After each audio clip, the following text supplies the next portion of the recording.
Hey, we're back with chapter 3 of The Borrowers. And so what the last thing that happened was that her Ariadne had written in her diary, and then her mother had asked her to chop up an onion before because her father was running late. Okay, so chapter 3. Sighing, Ariadne put away her diary and went into the kitchen. She took the onion ring from Homley and slung it lightly round her shoulders while she foraged for a piece of razor blade. "Really, Ariadne?" exclaimed Homley. "Not on your clean jersey. Do you want to smell like a bit bucket? Here, take the scissor." Ariadne stepped through the onion ring as though it were a child's hoop and began to chop it into segments. "Your father's late," muttered Homley again, "and it's my fault, as you might say. Oh dear, I wish I hadn't." "Hadn't what?" asked Ariadne, her eyes watering. She sniffed loudly and longed to rub her nose on her sleeve. Homley pushed back a thin lock of hair with a worried hand. She stared at Ariadne absently. "It's the teacup you broke," she said. "But that was days ago," began Ariadne, blinking her eyelids, and she sniffed again. I know. It's not you, it's me. It's not the breaking that matters. It's what I said to your father." "What did you say to him?" "Well, I just said, there's the rest of the service," I said. "Up there, where it always was, in the corner cupboard in the schoolroom."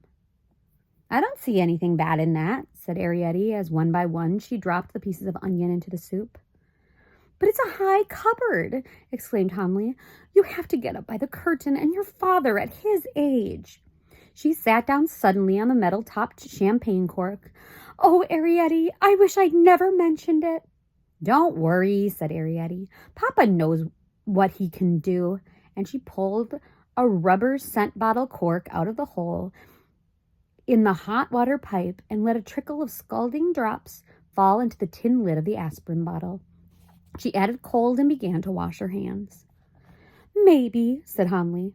"But I went on about it so. What's a teacup? Your Uncle Henry never drank a thing that wasn't out of a common acorn cup, and he's lived to a ripe old age and had the strength to emigrate.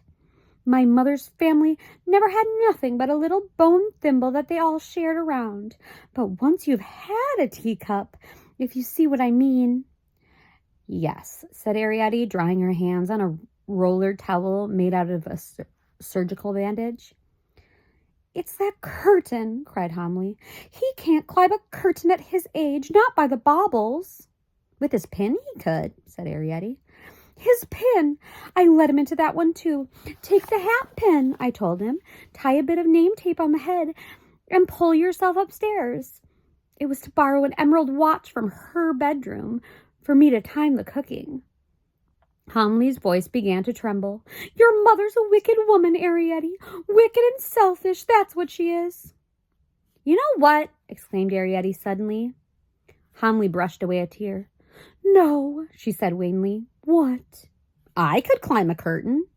Homley rose up. "Ariadne, you dare stand there in cold blood and say a thing like that?" "But I could borrow. I know I could." "Oh," gasped Homley. "Oh, you wicked heathen girl. How can you speak so?" And she crumpled up again on the corkscrew stool. "So it's come to this," she said. "Now, Mother, please," begged Ariadne. "Now, don't take on." "But don't you see, Ariadne?" gasped Homley. She stared down at the table at a loss for words, and then at last she raised a haggard face. "My poor child," she said. "Don't speak like that of borrowing. You don't know, and thank goodness you'll never know." She dropped her voice to a fearful whisper. "What it's like upstairs." Ariadne was silent. "What is it like?" she asked after a moment. Homley wiped her face on her apron and smoothed back her hair. "Your Uncle Henry," she began, "Eglantina's father." And then she paused. "Listen," she said. "What's that?" Echoing on the wood was a faint vibration, the sound of a distant click. "Your father!" exclaimed Homley. "Oh, look at me. Where's the comb?" They had a comb, a little silver 18th century eyebrow comb from the cabinet in the drawing room upstairs.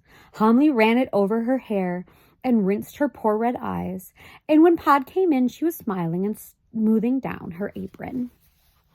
And that is the end of chapter 3. I hope you like this one, and I'll see you again for chapter 4. Love you.